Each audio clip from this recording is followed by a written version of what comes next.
Почитувани гледачи, добар ден. Ве поздравувам и во ова ново издание на емисијата Ваш термин и се надевам дека и денес имаме убаво дружење се до 5 до 18 часоти. Во овие 45 минути се надевам дека ќе добиете корисни информации кога станува збор за проблемите со вашето здравје.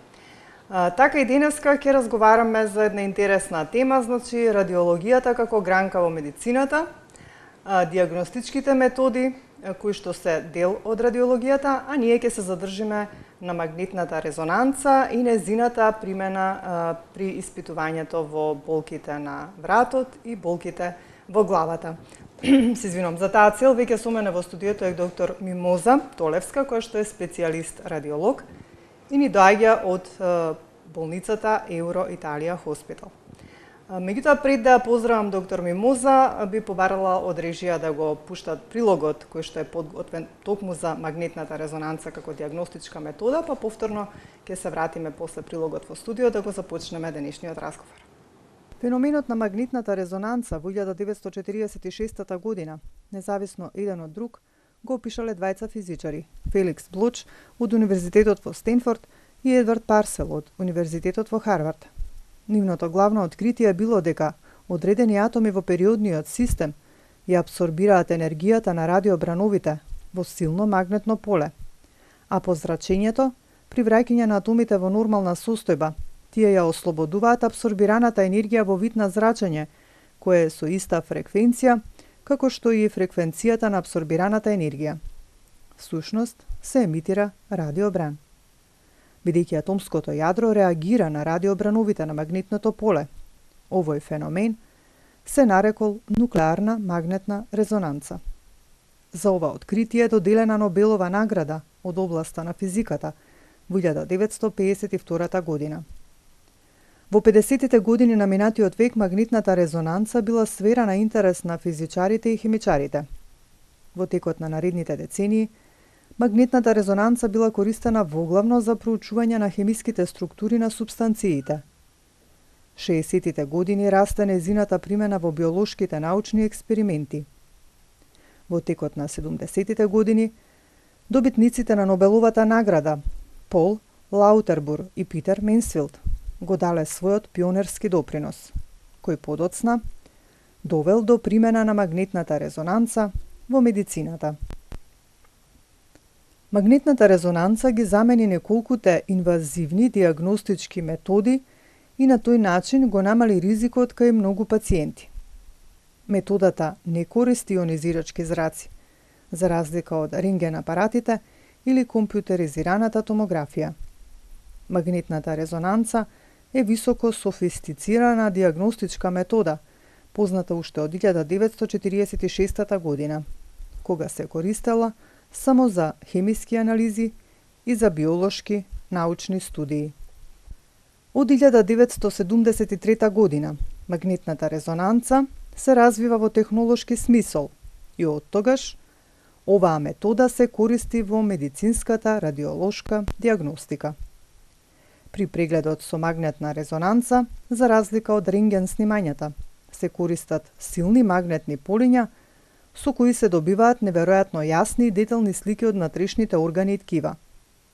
Магнетната резонанца се употребува за диагноза на огромен број болести на сите делови од телото, вклучувајќи ги карциномите, срцевите и васкуларните болести, болести на крвните садови, мозочен удар и мозочни крварења, болести на зглобовите и мускулно-скелетни болести.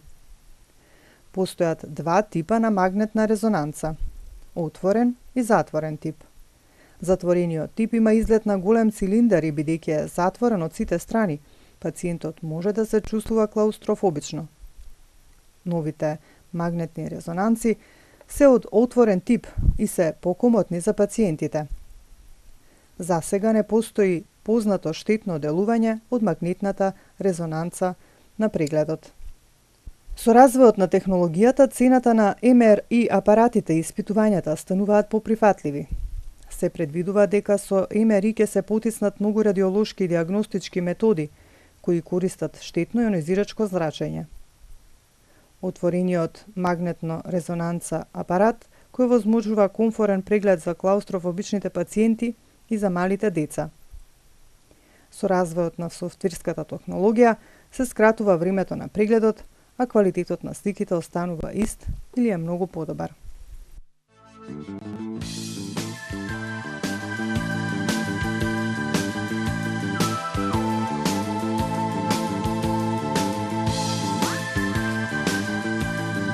Еве сме повторно во студиото, можете да забележите, прилогот беше посветен на магнетната резонанца како диагностичка метода и дел од радиолошките диагностички методи. Да ја поздравам доктор Мимоза, веќе со мене во студиото, да ви посекам добри ден за прв пат во ваш термин и телевизија Сонце. Добар ден, да ве поздравам и вас и вашите гледачи. И баш ми е задоволство што имам таа прилика да бидам во вашето студио. Така. Кажав, вие сте специјалист радиолог, кажав ке говориме конкретно за диагностичката метода магнетна резонанца, која што е дел од радиолошките диагностички методи и незината примена во за болките во вратот и главоболките. Првин, вака би сакала пред да се задржиме на магнетната резонанца, првин да ми кажете што значи радиологијата како една гранка во медицината. Значи, зашто се применува радиологијата, бидејќи знаеме дека тука спаѓаат многу диагностички методи покрај магнетната резонанца. За какви се видови заболувања? Така, радиологијата е како дел од многобројните гранки во медицината.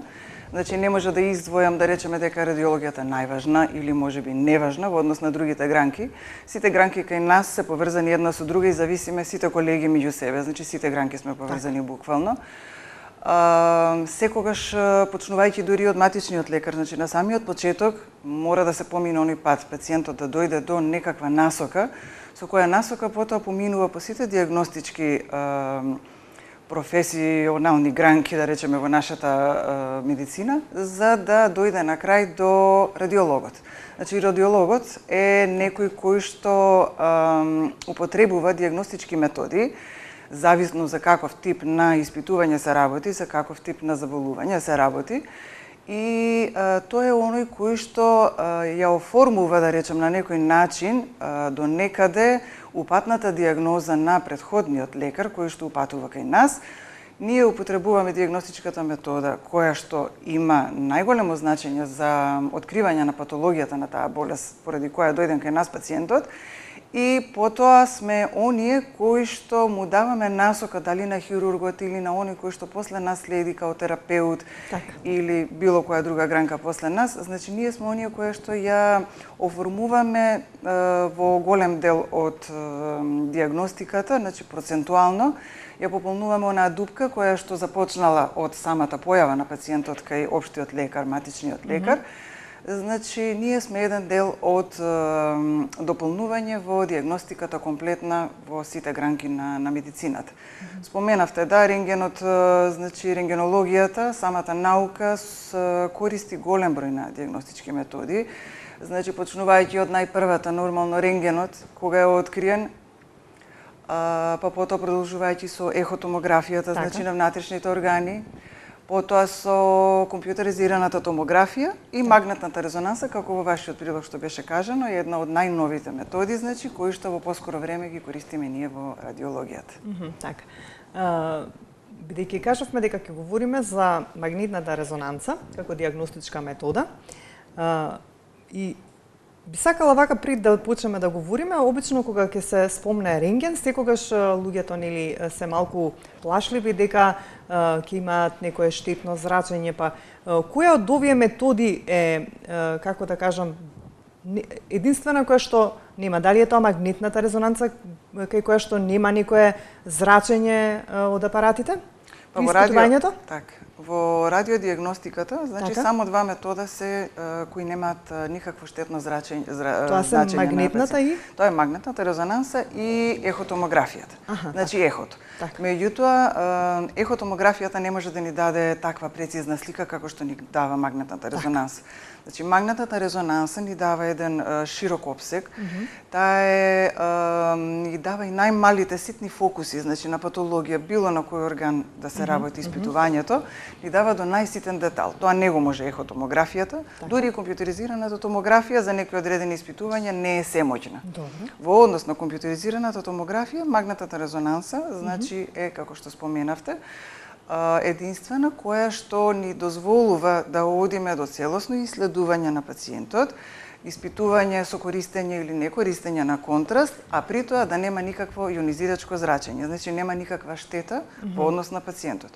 Дури со сите своји карактеристики магнетот, односно магнетната резонанса, нема ограничување ни во возраста на пациентот, бидејќи нема зрачење, се зрачат и мали деца, дури и трудници, значи бремени жени, и може би некоја предпазливост е потребно во првиот триместар кај бремената жена, но нема докази дека и кај нив постои некаква можност за штета по плод или за самата жена. Така. А додека кога станува збор за еве конкретно за мамографијата. Некаде прочитав, сега не знам колку е точно, дека ако се прават повеќе мамографии, тоа е значи дека поголеми шансите се на вистина да се добие канцер на дојка. Има ли во тоа вистина? Толку ли е штетна мамографијата? Така, мамографијата е златен стандард во испитувањето пак на дојките, значи наградите кај жената, ретко и кај мажите, значи се користи. Мамографијата користи и зрачење, тоа е точно, но статистички со години наназад, значи 50 на година наназад е испитувано и нема докази дека таа е директен предизвикувач на карцином на дојка. Таа се применува на свој 2 години, значи препораката по Светска здравствена организација е дека таа треба да се применува на 2 години, на дополнета со ехотомографија, значи еднаш годишно, зависно од патологијата на жената. Некогаш знаеме да употребиме и порано, значи еднаш годишно, не на 2 години, но тоа е по индикација, значи на радиологот, доколку насетиме некоја нова промена или промена која што ни била сомнителна на претходниот ехопреглед или мамографски преглед, значи немаме докази воопшто и се правени вистина научни студии во светот, каде што нема такви докази каде што велат дека мамографијата е штетна по здравјето. Слободно, значи пациентките можат да си тераат по овој терк што го кажуваме ние, значи тоа е еден вид на протокол. Од 40-та година се прави првата мамографија, потоа секоја наредна втора година доколку се работи за здрава женска особа. Така. А рентгенот? Рентгенот има најмало зрачење во однос на сите други дијагностички методи во смисол кај што се користат и зраците, меѓутоа и со него не треба да се претерува. Значи во споредба со мамографијата, значи мамографијата кога ја правиме на 2 години, се прават 4 снимки на градите и вкупното зрачење на мамографијата е колку еден прекоокеански лет. Значи таа споредба е многу интересна затоа ја споменувам во неколку наврати, бидејќи пациентите сакам да споредат, бидејќи многу често веќе во денешно време транспортот е со авион. Значи еден прекоокеански лет е мамографијата. Така да значењето на мамографијата и дијагностиката со мамографијата за патологијата на дојките, значи да не се грижиме, сепак не е нешто. Така, а во однос на рентгенот ни е кратко траен, се прави во една или две правци и не може да се спореди или дека прави некој кој знае каква, значи штета на организмот. Слободно кога има индикација за рентгенот, слободно пациентите нека го направат. Така, добро. Ајде ние да преминеме сега на денешната тема, уште еднаш да се обратам на нашите гледачи, значи со мене во студиото е веќе доктор Мимоза Толевска, која што е специјалист радиолог. Ќе говориме за магнетната резонанца како дијагностичка процедура која што се користи во примена на болките во вратот и главата. Па ако има некои вакви проблеми или ако веќе правел некој магнетна резонанца, па сака да се консултира нешто со нашата денешна гостинка, која што е потенцирав специјалист радиолог, може да се приклучите во нашиот разговор и да се консултирате со доктора Мимоза. Ајде да кажеме сега нешто по-конкретно, еве во прилогот јас успеав да најдам некои информации од кога, како, нели потекнува, кои биле тие така личности кои што се задолжени за ова и кои што го измислиле сето ова, па се до денес, значи како одел процесот, што всушност представува, какво испитување? Магнетната резонанса, значи е метода која што користи изразено јако магнетно поле. кој не прави, како што споменавме и претходно, значи штета по организмот. Пациентот се става во тоа силно магнетно поле и врз основа на тоа што е предмет од интерес, значи да се задржиме на темата, денеска ни е значи предмет од интерес главоболката, вратната болка и така. Значи во случајот дали се работи за испитување на мозочно ткиво или пак на вратниот рвет, магнетната резонанса ни дава до најситен детал можност да видиме ако постојат некакви отстапки во самото мозочно ткиво или пак во цервикалниот рвет, значи вратниот рвет. Што е предноста кај магнетната резонанса? Значи не само што ја гледаме скелетната структура за разлика од компјутеризираната томографија каде што може да видиме скелетната структура, но не со таа прецизност како кај магнетната резонанса.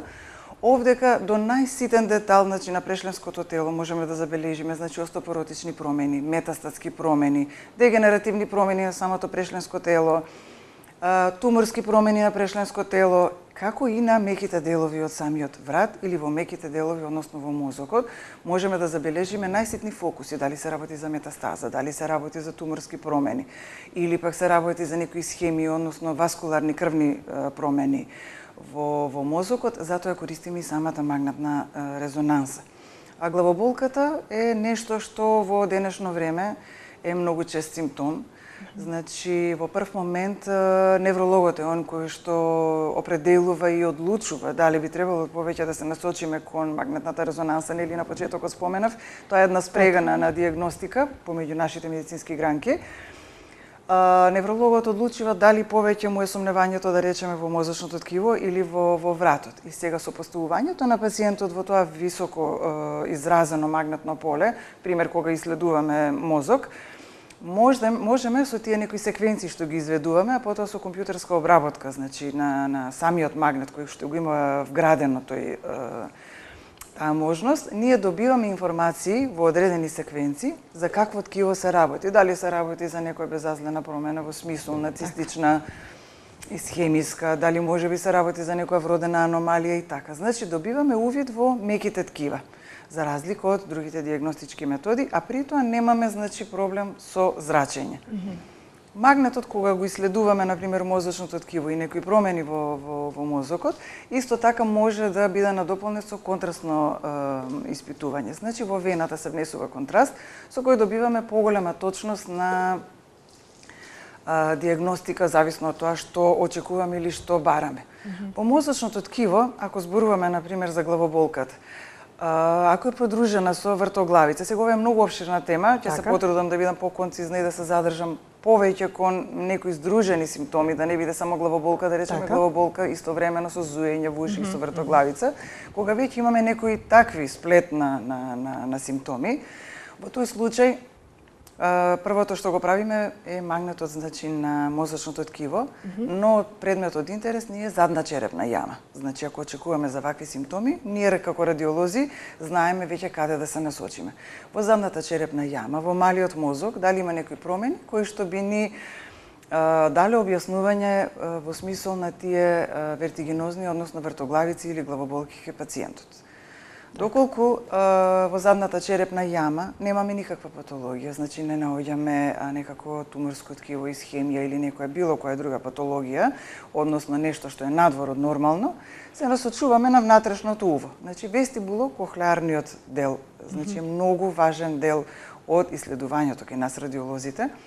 Се користат специфични секвенции, се користи значи контраст обавезно, бидејќи во овој дел, во внатрешното уво, знаат да се појават некои тумори кои може да бидат најчесто од бенигна природа. Значи тука спаѓаат шваноми, тука спаѓаат менингиоми, нивното доиследување е со контраст. Значи тоа се некој вид на почетоци за исследување на промени во смисол кога пациентот ќе ни се пожели на вртоглавица, на главоболка или вика се пожалува дека кога станува, кога треба да оди, осеќа, чувствува вртоглавица и несигурен од. Значи самото одење му е несигурно или го занесува кон некоја страна. Значи кога ќе исклучиме задната черепна јама, односно и внатрешното уво, тогаш веќе ние како радиолози може да се насочиме веќе на понискиот дел од главата, значи одиме кон вратот. Тоа е вертебралната значи патологија. Односно цервикалниот рвет. многу важен фактор и многу важен дел во испитувањето, не само на прешленските тела, составниот дел на прешлените, туку и на околното ткиво. Што е тоа? Тоа представува самото мозочно ткиво, сместено во спиналниот канал, значи во мозочниот канал, каде што се сместени и самите нерви кои излегуваат, значи од мозочното ткиво, и мораме да знаеме дали се случува некаков тип на патолошки процес во вратот. Така. Многу фактори влијаат на промените во испитувањето при магнетната резонанса. Значи, мора многу да се посвети внимание и на податоците од пациентот. Так. Значи, ако тој се пожали на висока температура, нагла главоболка, замаглување на видот, болка и укоченост на вратот, мора да помислиме дека веќе се работи за некаков воспалителен процес. Значи, повторно имаме еден вид на насока како да го изведеме самиот процес, дали на мозочното ткиво, дали само на вратот. Значи, еден широк диапазон на симптоми, како и широк диапазон на магнетната резонанса и незиното користење, во кој сегмент највеќе би се употребила. Бидејќи не секоја главоболка мора да значи промени во мозокот или промени само во вратот. Може да се појават промени и во вратот и во мозокот. Затоа, велам, магнетната резонанса е нешто кое и до најситен детал ќе ни помогне да дознаеме за што се работи, па потоа да го дополниме со искачување нагоре, значи исследување на мозочното ткиво или доиследување со лабораторија или упатување на невролог или неврохирург, зависно од тоа што ќе го добиеме на самата магнетна резонанса. Така. Ајде тука што нешки повикам нашите гледачи, значи говориме на тема магнетна резонанца во испитување или незината примена во кога станува збор за болките во главата и вратот. Веќе доктор Мимоза потенцираше нешто, ако не се испишани телефоните на екранот може да ги стават од режија. Сите оние кои што не следат имаат вакви проблеми, може да се приклучат во нашиот разговор. Доктор Мимоза, значи кога станува збор за проблемите со вратот, честопати сите оние дискус херни, спондилози и така натаму, кога ќе се направи една рентген снимка, велат добро е и да се направи магнетна резонанца. Дополнително зошто? Затоа што самата рентген снимка ни дава насока дека нешто се случува во вратот, дали се работи за дегенеративна промена, значи старење на самиот скелет, значи на скелетната структура. Дали се работи за стеснување на тој просторот помеѓу прешленските тела, значи интервертебралниот диск, како што споменавте, дискус хернија. Што дополнително би дала магнетната резонанца како испитување, например, еве кај дискус хернијата, што точно би покажала, бидејќи на снимката се гледа дека е дискус хернија. Што дополнително би покажала магнетната резонанца кога станува збориве за еден ваков тип на проблем? Убаво прашање. Значи, во самата рентген снимка ние не доловуваме ништо од мекото ткиво. Значи, не гледаме раскавица, не гледаме прешлените дека се... Прешлените нив ги посматраме и ги забележуваме промените на нив. Но што се случува во просторот пред нив, зад нив, меѓу нив, односно интервертебралните дискови, тоа можеме само со магнетната резонанса. Значи, дискус хернијата значи заболување на дискусот, односно самата рскавица помеѓу две прешленски тела. Таа е таа која што ни овозможува да ние слободно го движиме вратот, значи да ги правиме сите оние слободни покрети кога се движиме или кога разговараме, флексии, екстензии, што викаме ние, значи во нашиот речник. Пардон. И магнетната резонанса ни покажува точно како изгледа структурата, значи, на дискот. Дали е тој веќе во некаков процес започнат да старее, значи прво настанува негова дехидратација, губење на неговиот волумен, се намалува. Со тоа просторот меѓу прешленските тела се намалува. Може да имаме и назабување на самите ивици на прешленските тела.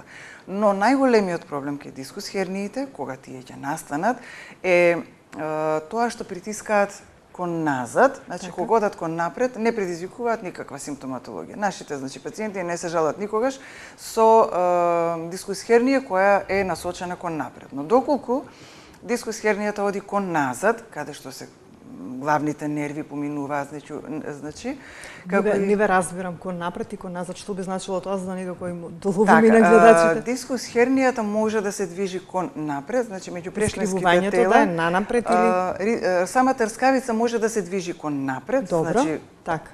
кон напред. Значи да биде поискривена понапред или да се понапред враќа поназад? или да се враќа назад и да прави притисок на мозокот кој е сместен во каналот, во мозочниот канал позади.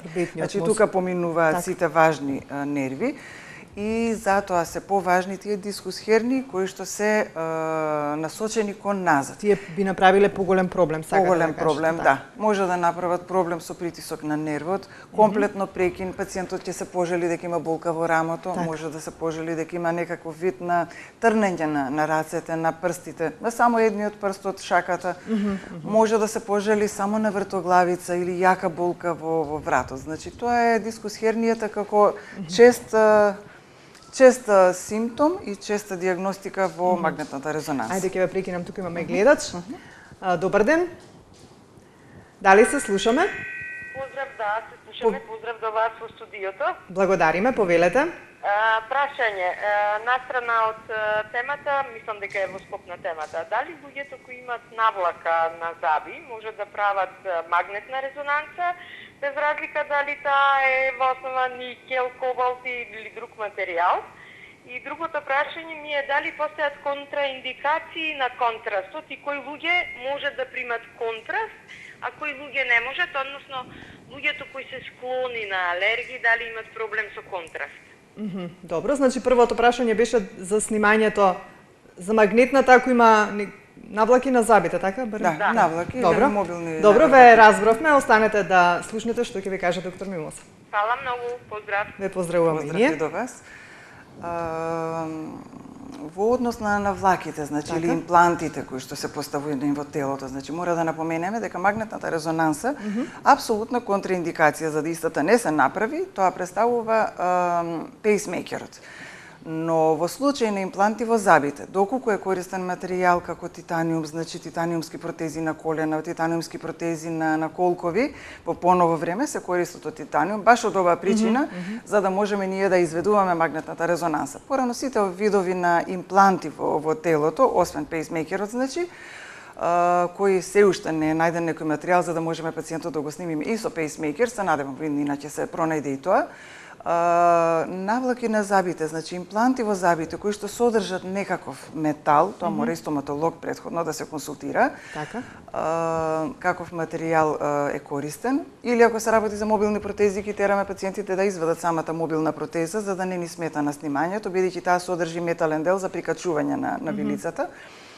Во тој случај, значи, не ја правиме магнетната резонанса. Доколку пациентот има стент, исто интересно да се спомене, некогаш пациентите се плашат имам стент. Меѓутоа стентот му е ставен пред неколку години или е ставен пред 10 години. Ако е ставен веќе многу години наназад, стентовите порано содржаа значи метал кој смета, значи беше магнето нерезистентен, значи ќе реагира и апаратот и пациентот, најважно пациентот бидејќи ќе се наруши неговата здравствена состојба.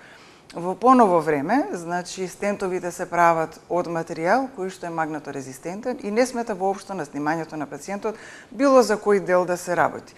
Малку сме попредпазливи со стентовите во смисол доколку го направил стентирањето пред месец дена, да речеме. Но имаме комуникација со кардиолозите кои веќе го метнале тој стент, па можеме да се информираме и за материјалот доколку е нешто сумнително или ако е во друга земја. Набавуваме значи историја од пациентот за да знаеме за можноста да се изведе магнетната резонанса и ние секако не би сакале да направиме проблем на пациентот.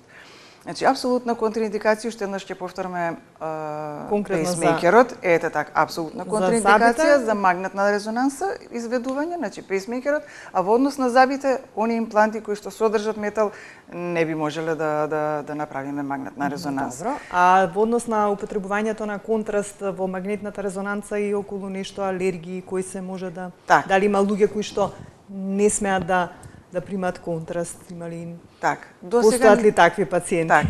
До сега немаме случај воопшто во литературата дека постои некаква апсолутна контраиндикација или осетливост на некои пациенти на гадовистот. Значи сега користиме гадовист кој што не предизвикува алергиски реакции на пациентот.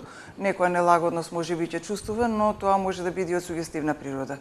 Како контраст не предизвикува никакви штетни дејства за самиот пациент и буквално може секое иследување кога јас или секој радиолог сака да метне значи во изследувањето и контраст, може слободно да го направи без никакви штетни последици. А бремените жени исто споминавте исто магнетна, а контрастот? Така, исто се применува контрастот не би им сметал.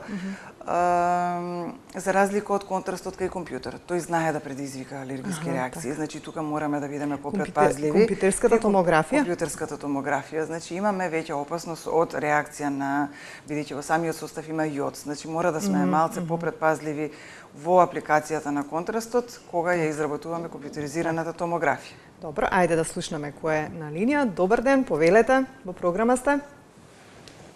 Дали се слушаме? Поздрав до гостинката. Благодариме. Имам прашање во врска со темата. Значи, диагностицирана ми е парестезија на прсти, на двете раце. Веќе неколку месеци ги чувствувам последиците од тоа. Направена ми е и рентген снимка и магнетна резонанца. Се установи дископатија. Ме интересира што во овој случај би одело како терапија, бидејќи јас се уште го чувствувам тоа трнење на рацете, односно на прстите на рацете и тоа на палецот, показалецот и средниот прст од двете раце. Благодарам однак. Ви благодариме вам. Така, па ова е еден вид на прашање кое е во склоп на темата. Значи, тие се тие нелагодности и трнења на прстите, кои што потекнуваат од дискусиерните претходно што ги споменав, значи ја предизвикуваат таа проблематика кај пациентот. Пациентката веќе има диагноза поставена, значи магнетна резонанса.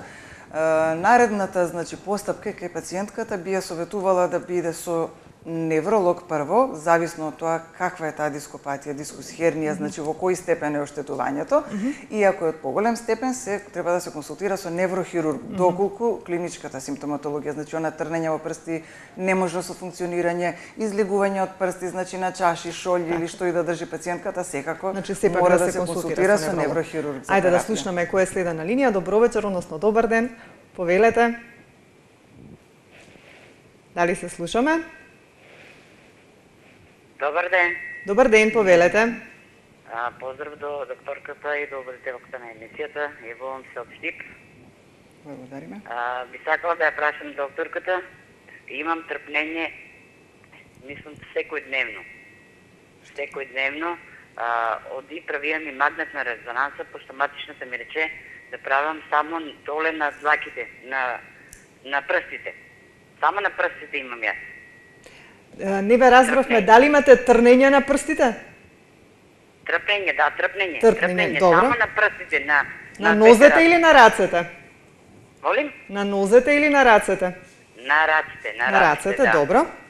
А правена магнетна резонанса? Направи магнет. Добро. И што покажа? Магнетна резонанса и кажа ми докторката матичната само да направа магнетна резонанса на прстите на рак. Аха, само на прстите. Направено е, нема ништо. Нема ништо, добро. Нема ништо. А повторно? Јас и магнезиум благовреме, едно 3 недели, магнезиум со B6, меѓутоа ништо не ми помага. Јас сега држам по телефона мобилниот и само си ги менам рак. Направено на вратот? На рацете само. Магнетната резонанса ви е направена на врат или на... На раката, на длаката автоматички. На длаката, на. Так, колку што ве разбрав, малце слабо се слушаше со прекини. Трнење на прстите, правена ви е магнетна резонанса на двете шаки, двете раце? Да, магнетна резонанса на двете шаки. Така, јас би ве советувала, значи...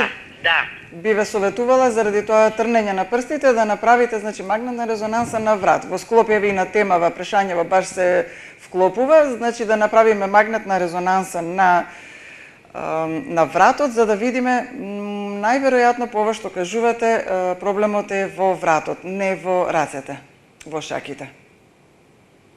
Така, дали не разбравте? Тоа е секојдневно, мислам и дење и ноќи. Постојано, значи. Таква постојана болка може да потекнува од вратот. Да, значи консултирајте се со невролог, меѓутоа наредната дијагностичка метода што би требало да ја направите е магнет на врат. Така, ете, значи доктор Мимоза ви препорачува сепак да направите магнетна резонанца на вратниот дел, бидејќи можно е тоа трнење на рацете да ви е токму од проблемите со вратот. Доктор Мимоза, до каде стигнавме?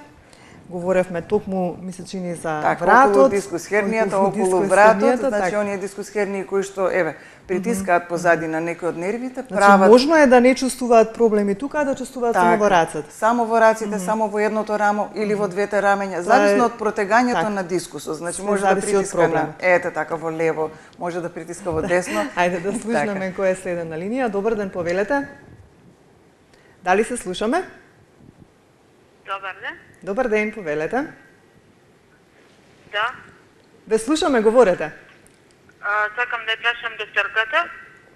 Поздрав до докторката. Спондилоза, шилци и дископатија на вратот ми е пронајдено.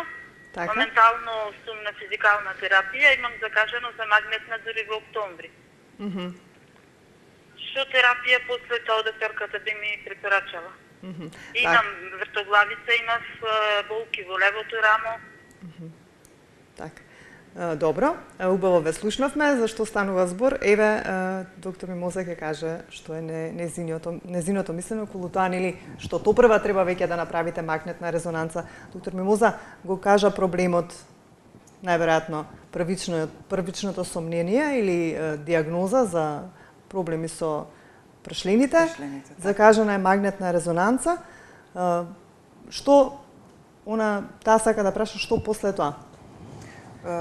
Треба да се направи прва магнетната резонанса. Најверојатно се работи за ова што веќе го започнавме како тема, значи дискус хернија на некое ниво од вратниот трбет, значи на прешленските тела, рскавичниот дел, така да од кога ќе го добие резултатот. Така, кажавме дека тука ќе се види состојбата на мекот од кивот, така, ќе видиме состојбата каква е, колкав е притисокот на нервите, и тогаш би можело да се разговара какво би била наредната постапка. Дали би одело на конзервативна терапија, дали би се одело само со таблети, или би одело на физикална терапија, или можеби за жал и на неврохирургија, доколку се симптомите многу јако изразени, или ако дискус хернијата е премногу голема, притисокот е премногу голем и направил проблем на самата мозочна субстанца која што се наоѓа позади, значи на прешленското тело. Како што кажавте пред малку, значи дискус хернијата која што оди нанапред и наназад, таа што прави проблеми, би требало да е таа што оди наназад, па што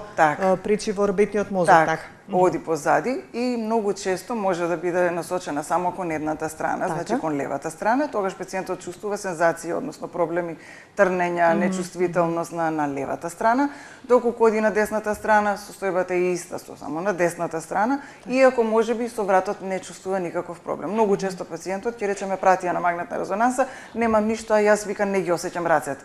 Значи не е случајно што се пратени. Така, како што кажа и претходната гледачка. Некогаш симптомите се и на двете раце, како пациентката. Дали тоа би значило она дискус хернија уствари што оди наназад, дека во крајен случај се лекува оперативно?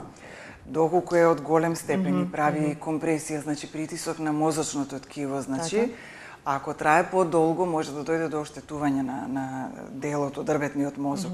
Тоа не би сакале да дозволиме да трае долг период, бидејќи пациентот може да дојде и до поголеми парези и парализи. Затоа тогаш ги препорачуваме, значи, неврохирурзите кои би ги отстраниле тие мали делови кои што штрчат, да речеме, на некој начин надвор од нивното место и прават такви изразени симптоми кај пациентите, но тоа е, да речеме, зависно од каква е положбата на дискусот. Затоа е многу важна магнетна резонанса да се направи во случај на вртоглавици, во случај на трнење на раците и тоа да биде навремено. Не да чекаме да поминат години, па пациентот кога ќе направи да биде веќе со отчеп, некогаш се случува и самиот диск, при самата дискус хернија да се отчепи. Значи едно парче, еден фрагмент може да отиде и на пониско ниво. Па прави проблем на невообичаено место. Значи имаме различни состојби кои што исклучиво се добиваат, значи, како информација само од магнетна резонанса. Што би додале уште нешто друго во однос на магнетната резонанца кога станува за примената со главоболките и болките во вратот? Говоревме повеќе за болките во вратот, ми се чини малку главоболките ги запоставивме. Дали во случај на мигренозни болки се прави магнетна резонанца? Да, значи мигренозните главоболки кои што денеска се застапени негде околу 10%, да речеме, на светско ниво, Значи тоа е негде околу 200.000 граѓани, да речеме, во Македонија заболени со мигрена. Мигрената дава симптоматологија кај неврологот, тој ја препознава, се прави електроенцефалографија и после тоа, значи, наредното е правење на магнетна резонанса за да се утврди дали навистина се работи за мигренозна болка како мигрена или значи, може би се се работи или се работи за некој друг процес, како што споменав на почетокот, има процес како воспаление, процес како што се туморите. Ајде имаме гледач, уште еден ќе вклучиме, па некако и да привршиме емисијата. Добар ден, за кого повелете? Добар ден, едно прашање. Повелете. Треба да ја снимам хипофизата, ми рекоја со магнетна резонанца. Добро. Но не можам поради металот во устата, зъбите ми се со метал, ме одбија. Друг начин да ми кажете како да ја снимам хипофизата? Така, значи дали постои некој друг начин на снимање? Добро. Ви благодариме, интересно прашање.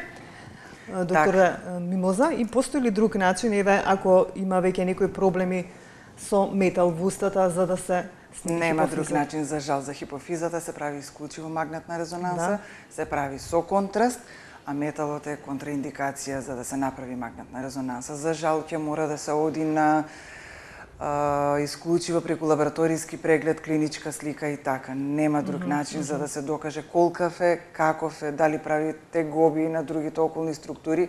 Компјутерот ќе покаже ако е многу голем, меѓутоа мекото ткиво како или самата хипофиза, избор на метод е магнетна резонанса. Што практично вклучува, какви проблеми со хипофизата? Хипофизата, значи, најчесто се испитаат со магнетната резонанца, кога веќе спомена господин. Најчеста патологија на хипофизата се тие аденоми. Аденомите може да бидат микро и макро. Микроаденомите знаат да останат и без симптоми или случајно да бидат откриени на магнетна резонанса од друга причина испитување или со отстапки во лабораторијата. Но кај макроаденомите тие може да притискаат до важни нерви, до важни крвни садови, дури некогаш вршат и ерозија на дел од коската, ако се во близината до коската, можат и на нејза да влијаат. Значи, пациентот може да гледа дупло, може да губи свест, може самите хормони да му доведат... Тие се симптоми, така? Тие се тие симптоми, значи, кои што навистина магнетната резонанса е број еден и единствен за хипофиза откривање. Значи, за жал, значи, мораме да кажеме нашата гледачка дека не постои некое друго испитување освен ова, меѓутоа, еве, доктор Мимоза посочи и некои лабораториски испитувања, ако е можно, консултирајте се со вашиот матичен лекар или со лекарот кој што ви дал упат, да видите што може преку лабораториските испитувања нешто да се види дали навистина е проблемот со хипофиза и се надеваме дека ќе најдете некое решение. Доктор Мимоза, тука сме некаде при крајот, некако да резимираме во однос на магнетната резонанца како диагностичка метода. Кажавме дека одамна е, нели, пронајдено, меѓутоа како поминуваат годините, како што знаеме, се усовршува, па се усовршуваат и диагностичките методи, како што е магнетната резонанца. Колку, впрочем, оваа диагностичка метода помага во, како да кажам, или во превенцијата или во рано детектирање и откривање на времено, за да може, нели, да се решат сите здравствени проблеми кои што спаѓаат, еве, како дел од и од вашата гранка и, нели, поврзаноста со сите оние други ваши колеги. Секако дека е многу важна магнетната резонанса, значи ние денеска темата ни е од прилика само околу вратот, главата, значи кратко беше времето, од прилика се движеше насоката, значи на главоболките, вртоглавиците, трнењата. Меѓутоа магнетната резонанца е и златен стандард и за зглобови. Значи испитување дали колено, дали карлица, значи за црниот дроб, да речеме, исто така ни е важна диагностичка метода. Малата карлица, абдоменот, значи изглобовите без целото тело. Сите органи. Така да многу важно е навремено откривање, навремено спречување, хирушки или како и да е некаква тегоба да се реши, за да пациентот добие квалитетен живот уште наредните години. Може ли кога веќе еден пациент ќе го поставите внатре во онаа кабина, да се види комплетно една комплетна слика за целиот негов организам? Или тоа треба повеќе да се фокусирате. Сакам да кажам дали може со едно влегување во таа кабина каде што нели се прави магнетната резонанца, да се види целата состојба на Така, значи или постои потребно е скенирање. време, така. Разбирам, да. Има скенирање со магнет на цело тело, меѓутоа диагностичката вредност се уште не е на тоа ниво, бидејќи се ствара висока топлина за пациентот и не е премногу тоа лагодна за да седи повеќе време. прави, бидејќи трае подолго време. Рачунајте Значи, сепак си вие се фокусирате само на одредени делови на патологија, така, за да добиеме попрецизна диагностика, се насочуваме на сегменти. Немаме уште многу време, само вас сакав да кажам, кога веќе ќе помине нели во кабината, колку време е потребно за да се добие резултатот? Ете така, зависно од тоа што испитуваме, снимањето на магнетна резонанца трае од 15 минути до 40 на 45 минути на потешки случаи со контраст. Добро, тука сме веќе на крајот. Јас ќе морам да ви се заблагодарам за денешното гостување, значи соработката со Еуро Италија Хоспитал продолжува, па се надевам во некое следно издание па ќе опфатиме некоја друга проблематика кога станува збор за радиологијата. Благодарам и на вас на поканата, благодарам и на гледачите што така поставија убави прашања. Се надевам ја во друга прилика повторно ќе се видиме. Така. Секако, тука и јас да ги поздравам нашите гледачи, ви благодарам за вниманието, ви благодарам и те што се јавивте, што искомунициравте со нас. Ве оставам во убаво расположение, грижете се за своето здравје, имајте добро здравје, а ние повторно ќе се видиме за 7 дена во исто време.